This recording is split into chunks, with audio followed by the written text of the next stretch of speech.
So how much? I always am curious. Is that I was a big wrestling fan in the late '90s. How much do the superstars have a say in the character writing? Like what happens to your character, or is it just like you have to do this, you lose this match, you win this one, it's set? Yeah. Well, so when it comes like as far as characters, especially back when I started, you would come up with your own ideas and you just keep pitching it, and you would show them outfits you would make and they'd be like, yes, no. Now they have kind of their own character development. So they may have an idea for you, or you bring your own ideas.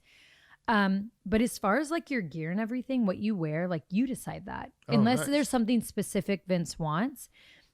Your entrance, Yeah. like the things you do, you come up with everything. So I could wear a t-shirt. I'd never have to take off my shirt. If you're like, I'm the t-shirt guy, that's that. I'm the guy who wears a sweatshirt. Yeah. in the middle of Kevin the Owens. arena. I mean, he's the t-shirt guy. Right. He wrestles with a t-shirt Right. on. Exactly. But as far as finishes, well, I mean, I wish I could write my finishes. Right. But unfortunately, that's the man that does that. Did you ever think about leaking a script? Oh, never. Yeah. Because that'd be big trouble. Oh, my big trouble. And people have done that. Yeah. But like for me, I really fell in love with the wrestling industry, and like I have so much respect for it. And I was like those kids, like my imagination would get lost in it, and creativity. And I would get excited to not only be a part of the shows, but to see them, because I couldn't wait to see like what my fellow coworkers or people that I was fans of, what they were going to create that night. And then when I knew something was really good, I couldn't wait to see the fans' reaction. Like, oh, they're in for a treat. It was like really fun for me. Yeah. Has there ever been a point where you, as a wrestler, maybe you're a little bit in character or whatever, but you see somebody else who's so far into their character and they're just being a heel that you actually find yourself getting pissed off at that person in real life? Oh my gosh, yeah. Ooh. It's like, especially like when they're in with someone you love, you're like, don't do that to him. Like just or her. So even though you're like part of the show, you're also like you get taking so in the show like we are. Yeah, it becomes real life. Yeah. So what about when you kissed your sister's husband before she did? Ew. That was like, I know, I mean, that was real life, right? Real life. But they weren't together yet. But it was like they would flirt a lot. And I knew they liked it. Was, oh no. Okay. I think because we're all weird. I don't know. Maybe it's like when that was so quick, like it would be weird. I think maybe if it was a really big passionate kiss. Right. But I remember even when I did, they weren't even together, but I was like, well, that's nothing. Like it was like such a quick peck. Right. Yeah. But they were flirting for a long time beforehand. I mean, I knew they had a crush on each other. It was, and I could even tell the kissing ring me was like real quick and like whatever, like if I was his mom. And then him and Brie like pecked really long, like twice. And I was like, interesting. Yeah, I always thought I was the better twin. Okay. Is it more fun to be booed or cheered? Oh, you know. It's a good question. It's a very good question. Good question. She said it too. I have always loved getting booed.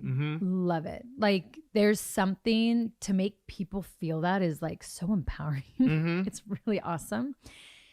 But when I did turn really good because I broke my neck and I had this comeback story and I was like, people were like the living day Wonder Woman. And because my character turned so inspiring that when people were chanting for me, like it was like a different cheer in a way, like, right. Because they were so inspired and that felt good. It wasn't like, oh, let's just cheer for her because she's the good guy. Like they were so happy that I overcame something and you felt that love and support in the cheer. So, I mean, other than that, I'd embraced getting booed. It was the best. When you were injured, I always do this with wrestlers. Like they get real injuries, but I always think it's fake.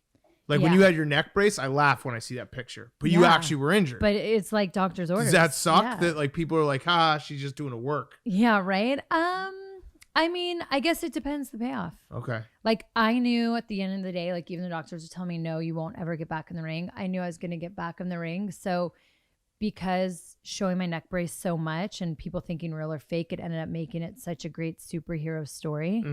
Like I was like, when I debuted at SummerSlam, which they called me a week before. Right. And I was like, my neck brace has been off for a month and I had only trained for like a week at that point or 2 weeks. But when my music hit, I was like, the adrenaline. Yeah. Were you scared getting back in the ring after all that? Totally. It was like, I would try not to think about it, but I will admit what would get me in trouble is when I'd be out there, I'd forget. Like I thought I was untouchable and then I'd do too much and I come back and I'm like, oh my gosh, like Nicole, like you're going through this. And I would just forget all the time. Yeah. It's your adrenaline, you know, you could do anything. Right. You could lift cars. Yeah. So would you say, is wrestling real? Yeah, I would say wrestling's real. You know what I always 100% say? real. We have predetermined finishes. Okay. And I like to say that we No were different like than the NBA. The Warriors always win. 100%. Yep. Right? Or a boxing match, right? Yeah. And I hear rumors about that. Oh yeah. We're like a Broadway body slams. Mm. You know, we're a form of entertainment that you can't get anywhere else. It's true. You know, we're kind of like, Yeah, probably like you know, like 10,000 backyards in America, but other than that, yeah, right? Yes. Exactly. Yes. But I think why people get so upset when you say it's fake, it's because of what we're really putting our bodies through. Yeah. And the stories we're telling. You know, a lot of people's stories have a lot of their own emotions or what they're going through in them. Mm-hmm. And so, I mean, imagine it's like someone coming up and being like, everything about you is fake, your life. So, I mean, I've been hit hard. Right. There's nothing fake about it. Did you ever cut yourself? No, Oh, gosh, no. they don't make- I would they not don't want do those that anymore. scars. Yeah.